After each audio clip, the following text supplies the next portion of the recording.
Hello everybody, welcome back to my YouTube channel. My name is Vatika Singh and in today's video we will know how to make a lesson plan in commerce. But before starting this video, we would like to say something to you. Please like and share this video and subscribe my channel Vatika Singh and don't forget to put on the notification bell so that you don't miss the upcoming video. तो चलिए friends, हम इस video को start कर लेते हैं। Commerce में lesson plan बनाने के लिए आपको सबसे पहले लिखना होता है पाठ योजना। इसको हम हेडिंग या टैग लाइन कहते हैं। इसको बिल्कुल ही बीचों बीच सेंटर में बोर्ड में और बहुत सुंदर ढंग से आपको इसको लिखना होता है। उसके बाद आप लिखते हो विद्यालय का नाम।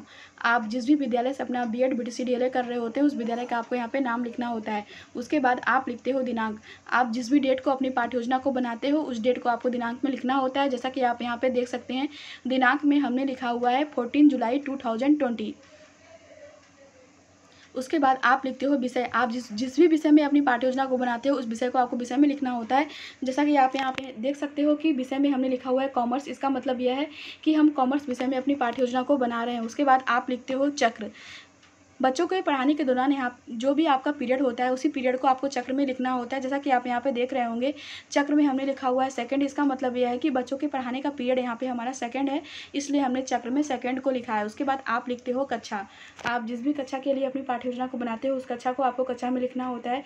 जैसा कि आप यहाँ पे देख सकते हैं, हमने कक्षा में लिखा हुआ है 9th। इसका मतलब यह है कि हम 9th क्लास के लिए अपनी पाठ्य योजना को बना रहे हैं। उसके बाद आप लिखते हो उप विषय। अगर आपका उप विषय है तो आप उप विषय लिखोगे, अदरवाइज आप उप विषय नहीं लिखोगे। यहाँ पे हमारा उप विषय अकाउंट है, इसलिए हमने उप विषय में अकाउंट को लिखा हुआ है। उसके बाद आप लिखते हो अवधि। टीचिंग करने के दौरान जो भी समय आपको दिया जाता है टीचिंग करने के लिए, उसी समय को, उसी टाइम को, उसी ड्यूरेशन को आपको अवधि में लिखना होता है। जैसा कि आप यहाँ पे देख पा रहे होंगे, अवधि में हमने लिखा हुआ है 35 मिनट्स। इसका मतलब यह है कि टीचिंग करने के लिए हमें 35 मिनट्स मिला हुआ है। उसके बाद आप लिखते हो प्रकरण। यहाँ पे हमारा प्रकरण चेक है, इसलिए हमने प्रकरण में चेक को लिखा हुआ है। प्रकरण से मैं आपको यह बता दूं कि यह प्रकरण जो होता है यह पाठ का नाम होता है। इसको बिल्कुल ही बीचों बीच सेंटर में बोर्ड में और बहुत सुंदर ढंग से आपको इसको लिखना होता है। उसके बाद आप एक ऐसी सीधी लाइन खींच देते हैं। इसे हम ब्लैक बोर्ड एंट्री कहते हैं। इसे हम विषय का इंडेक्स भी कहते हैं। इस ब्लैक बोर्ड एंट्री में, इस विषय के इंडेक्स में हमने आपको विषय के बारे में संक्षिप्त में सारी जानकारी आपको यहाँ पे दे रखी है। उसके बाद आप लिखते हो सामान्य उद्देश्य। तो पहले मैं आपको यह बता दूं कि यह सामान्य उद्देश्य क्या होता है। आप जो विषय बच्चों को पढ़ाने जा रहे हैं उससे बच्चा क्या सीखेगा उसे ही हम सामान्य उद्देश्य कहते हैं और उसे ही हम सामान्य उद्देश्य में लिखते हैं। सामान्य उद्देश्य में हम अपने विषय से रिलेटेड 5, 6, 7, 8 पॉइंट्स हम अपने विषय के बारे में लिखते हैं। एक इम्पॉर्टेंट और महत्वपूर्ण जानकारी मैं आपको यहाँ पे सामान्य उद्देश्य के बारे में दे दूँ। जैसे कि आप कॉमर्स की 20 पाठ्य योजना बना रहे हो तो आप अपने कॉमर्स की 20 पाठ्य योजना में यही सामान्य उद्देश्य आप बार बार लिख सकते हो। यहाँ पे सामान्य उद्देश्य में पहला पॉइंट हमारा यहाँ पे है छात्रों को कॉमर्स विषय के प्रति रुचि जागृत करके चेक के विषय में विस्तृत जानकारी देना है। यहाँ पे हमारा दूसरा पॉइंट सामान्य उद्देश्य में है छात्रों को चेक से होने वाले लाभों से परिचय कराना। तीसरा पॉइंट हमारा यहाँ पे सामान्य उद्देश्य में है छात्रों को चेक का जीवन की वास्तविक परिस्थितियों में प्रयोग करने योग्य बनाना। चौथा पॉइंट हमारा यहाँ पे सामान्य उद्देश्य में है छात्रों को व्यापार में समय की बचत हेतु चेक के महत्व को समझने योग्य बनाना। पांचवा पॉइंट हमारे यहाँ पे सामान्य उद्देश्य में है छात्रों को चेक के नमूने का प्रदर्शन करने योग्य बनाना। उसके बाद आप लिखते हो विशिष्ट उद्देश्य। तो पहले मैं आपको यह बता दूं कि यह विशिष्ट उद्देश्य क्या होता है। आप जो पाठ बच्चों को पढ़ाने जा रहे हैं उससे बच्चा क्या सीखेगा उसे ही हम विशिष्ट उद्देश्य कहते हैं और उसे ही हम विशिष्ट उद्देश्य में लिखते हैं। विशिष्ट उद्देश्य हमारे 3 प्रकार के होते हैं। पहला तो होता है हमारा ज्ञानात्मक उद्देश्य, दूसरा होता है हमारा बोधात्मक उद्देश्य और तीसरा होता है हमारा कौशलात्मक उद्देश्य। इन तीनों उद्देश्यों में लगभग आपको 2-2 पॉइंट्स लिखने होते हैं। तो यहाँ पे हमारा ज्ञानात्मक उद्देश्य में पहला पॉइंट्स हमारा यहाँ पे है छात्रों को चेक को परिभाषित करने योग्य बनाना। दूसरा पॉइंट्स हमारे यहाँ पे ज्ञानात्मक उद्देश्य में है छात्रों को चेक का स्मरण करने योग्य बनाना। बोधात्मक उद्देश्य में पहला पॉइंट्स हमारा यहाँ पे बोधात्मक उद्देश्य में है छात्रों को चेक की कार्यप्रणाली की व्याख्या करने योग्य बनाना। दूसरा पॉइंट्स हमारा यहाँ पे बोधात्मक उद्देश्य में हमारा दूसरा पॉइंट्स है छात्रों को चेक के महत्व को समझने योग्य बनाना। कौशलात्मक उद्देश्य में पहला पॉइंट्स हमारा यहाँ पे कौशलात्मक उद्देश्य में है छात्रों को चेक के तथ्यों का संकलन करने योग्य बनाना। दूसरा पॉइंट्स हमारा यहाँ पे कौशलात्मक उद्देश्य में है छात्रों को चेक के आकार के बारे में प्रत्याशमन करने योग्य बनाना। उसके बाद आप लिखते हो सहायक सामग्री। तो पहले मैं आपको यह बता दूं कि यह सहायक सामग्री क्या होता है। बच्चों को पढ़ाने के दौरान जो भी टॉपिक समझाने के लिए आप ब्लैक बोर्ड में जिन सामग्रियों का यूज करके बच्चों को वो टॉपिक एक्सप्लेन करते हो उसी सामग्री को हम सहायक सामग्री कहते हैं। और सहायक सामग्री के रूप में आप लिख सकते हो चाक, डस्टर, लपेट, श्यामपर, प्रकरण से संबंधित सहायक सामग्री आदि। उसके बाद आप लिखते हो पूर्व ज्ञान। तो पहले मैं आपको यह बता दूं कि यह पूर्व ज्ञान क्या होता है। यह जो पूर्व ज्ञान होता है यह लगभग सभी का एक समान होता है, बस यहाँ पे क्या होता है कि पाठ का नाम चेंज कर दिया जाता है। पूर्व ज्ञान में आप एक लाइन लिख सकते हो, छात्र चेक के बारे में सामान्य जानकारी रखते हैं, ऐसा आप पूर्व ज्ञान में एक लाइन लिख सकते हो। उसके बाद आप बच्चों से प्रस्तावना प्रश्न करेंगे। प्रस्तावना प्रश्न करने के लिए आप 3 कॉलम बनाएंगे। पहला कॉलम तो आप बनाएंगे क्रम संख्या कॉलम, दूसरा कॉलम जो है कि आप बनाएंगे छात्राध्यापक क्रियाओं कॉलम, तीसरा कॉलम जो है कि आप बनाएंगे छात्र छात्रा अनुक्रिया का कॉलम। क्रम संख्या के कॉलम में आप छात्रों से पूछे गए क्वेश्चन के क्रम को लिखोगे। छात्राध्यापक क्रियाओं कॉलम में आप छात्रों से प्रश्न पूछोगे। छात्र छात्रा अनुक्रिया के कॉलम में छात्र आपके पूछे गए क्वेश्चन के आंसर को देंगे। तो यहाँ पे पहला क्वेश्चन हमारा छात्रों से है, जब हम अपनी आवश्यकता की कोई वस्तु खरीदनी होती है तो हम उसे कहाँ से लेते हैं। तो छात्र आंसर देते हैं, हम अपनी आवश्यकता की वस्तु को दुकान से खरीदते हैं।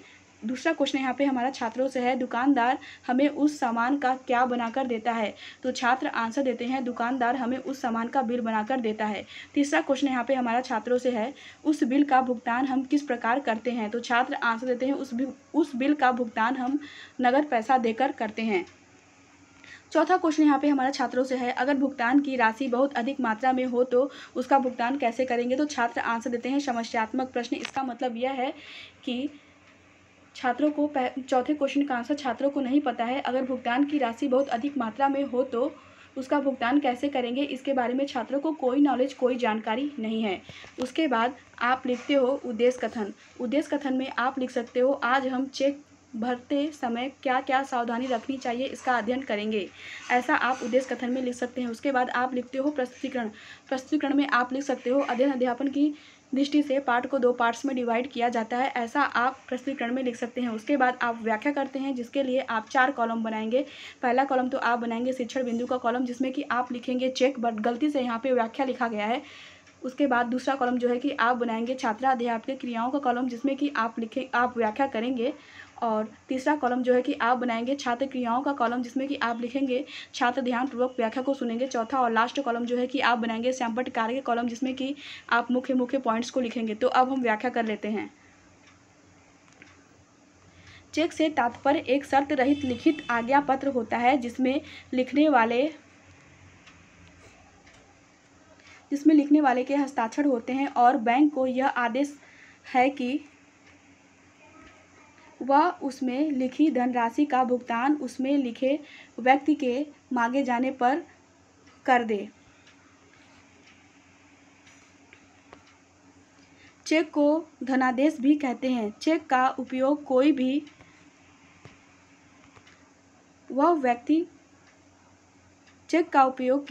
वह व्यक्ति कर सकता है जिसका बैंक में अपना खाता हो। प्रत्येक खाताधारी को एक चेकबुक दी जाती है, जिसमें 10 से 100 कोरे फॉर्म होते हैं, जिन्हें चेक के फॉर्म कहते हैं। इस चेकबुक का उपयोग वह अपना पैसा किसी और को देने के लिए अथवा खुद अपने लिए पैसा निकालने के लिए कर सकता है। व्याख्या करने के बाद श्यामपट्ट कार्य के कॉलम में मुख्य पॉइंट्स के रूप में आप पहला पॉइंट्स लिख सकते हैं। श्यामपट्ट कार्य में चेक से तात्पर्य एक शर्त रहित लिखित आज्ञा पत्र होता है और यह आदेश होता है कि उसमें लिखी धनराशि का भुगतान उसमें लिखे व्यक्ति के मांगे जाने पर कर दे। दूसरा पॉइंट्स आप श्यामपट्ट कार्य में लिख सकते हो, चेक का उपयोग कोई भी वह व्यक्ति कर सकता है जिसका बैंक में अपना खाता हो। व्याख्या करने के बाद आप छात्रों से बोधात्मक प्रश्न करते हैं। बोधात्मक प्रश्न करने के लिए आप 3 कॉलम बनाएंगे। पहला कॉलम तो आप बनाएंगे बोधात्मक प्रश्न का कॉलम, दूसरा कॉलम जो है कि आप बनाएंगे छात्राध्यापक क्रियाओं का कॉलम, तीसरा कॉलम जो है कि आप बनाएंगे छात्र छात्रा अनुक्रिया का कॉलम। बोधात्मक प्रश्न के कॉलम में आप छात्रों से पूछे गए क्वेश्चन के क्रम को लिखोगे। छात्राध्यापक क्रियाओं के कॉलम में आप छात्रों से प्रश्न पूछोगे। छात्र छात्रा अनुक्रिया के कॉलम में छात्र आपके पूछे गए क्वेश्चन के आंसर को देंगे। तो यहाँ पे पहला क्वेश्चन हमारा छात्रों से है, चेक बुक किसे मिलती है। तो छात्र आंसर देते हैं, चेक बुक उन्हें मिलती है जिनका बैंक में खाता हो।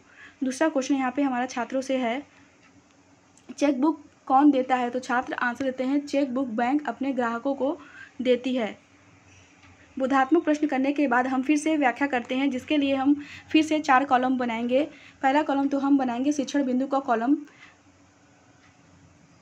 जिसमें कि हम लिखेंगे चेक लिखते समय क्या क्या सावधानियां रखनी चाहिए। उसके दूसरा कॉलम हम बनाएंगे छात्रा अध्यापक क्रियाओं कॉलम, जिसमें कि हम व्याख्या करेंगे।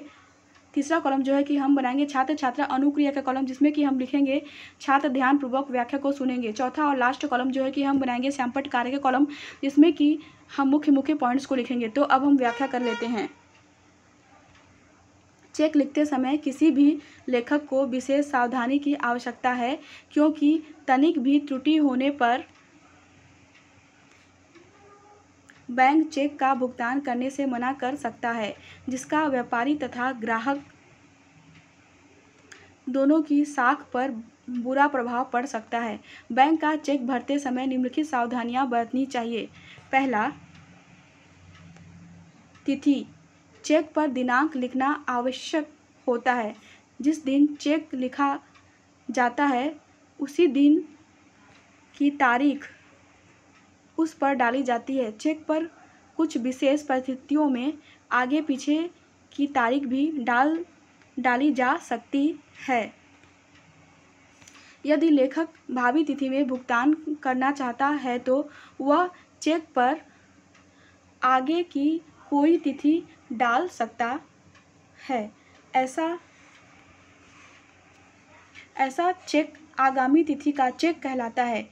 कभी कभी चेक पर पीछे की तिथि डाल देते हैं। ऐसे चेक को पिछली तिथि का चेक कहते हैं। किसी भी चेक का भुगतान लिखित तिथि से 6 माह के अंदर किया जा सकता है। 6 माह के बाद बैंक चेक का भुगतान नहीं कर सकता। ऐसा चेक बासी चेक कहलाता है। व्याख्या करने के बाद आप सैंपट कार्य के कॉलम में मुख्य पॉइंट्स के रूप में आप पहला पॉइंट्स आप लिख सकते हैं सावधानियां। पहला तिथि, दूसरा हस्ताक्षर, तीसरा धनराशि, चौथा पाने वाले का नाम।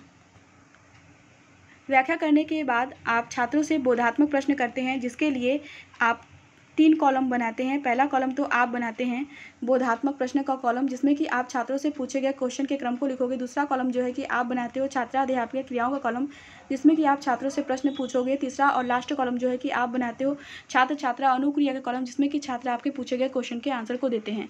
तो यहाँ पे पहला क्वेश्चन हमारा छात्रों से है, चेक में कोई त्रुटि होने पर क्या होगा? तो छात्र आंसर देते हैं बैंक चेक का भुगतान करने से इनकार कर सकता है।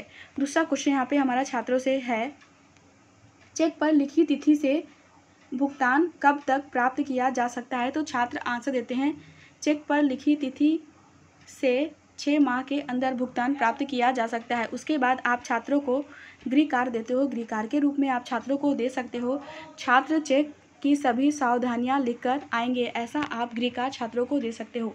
अगर आपको हमारा ये वीडियो पसंद आया तो आप हमारे इस वीडियो को कमेंट करके बताइए कि आपको हमारा ये वीडियो पसंद आया, और आप हमारे इस वीडियो को लाइक करिए, कमेंट करिए और शेयर करिए। और मैंने इस पाठ्य योजना की लिंक डिस्क्रिप्शन बॉक्स में दे रखी है। वहाँ पर मैंने आपको इस पाठ्य योजना की तीनों लिंक दे रखी है, ब्लॉगर लिंक, ट्विटर लिंक और ड्राइव लिंक। इस पाठ्य योजना की तीनों लिंक मैंने आपको दे रखी है। वहाँ से इस पाठ्य योजना की लिंक को आप ओपन करके इस पाठ्य योजना को देख सकते हो। बाय द वे कभी होता है कि नेट की प्रॉब्लम के कारण अगर इस पाठ्य योजना की लिंक आपसे ओपन नहीं होती है तो आप इस वीडियो को पॉज करके भी इसका स्क्रीनशॉट लेके इस पाठ्य योजना को देख सकते हो। इस पाठ्य योजना में अगर आपको कोई भी प्रॉब्लम, कोई भी दिक्कत होती है या कोई भी क्वेश्चन आपको मुझसे पूछना हो तो आप कमेंट सेक्शन में मुझसे क्वेश्चन पूछ सकते हो और मैं आपके पूछे गए क्वेश्चन के आंसर को दूंगी। अगर आपने अभी भी हमारे चैनल को सब्सक्राइब नहीं किया है तो आप देर मत करिए, फ़ौरन ही हमारे इस चैनल को सब्सक्राइब जरूर कर लीजिए, ताकि मैं जब भी कोई अपना नया वीडियो अपलोड करूंगी तो उसकी नोटिफिकेशन, उसकी अपडेट आपको जल्द मिल जाएगी, जिससे कि आप हमारे किसी भी न्यू वीडियो को मिस नहीं कर पाएंगे। तो हम आपसे फिर से मिलते हैं अपने नेक्स्ट वीडियो के साथ। तब तक के लिए बाय बाय एवरीवन।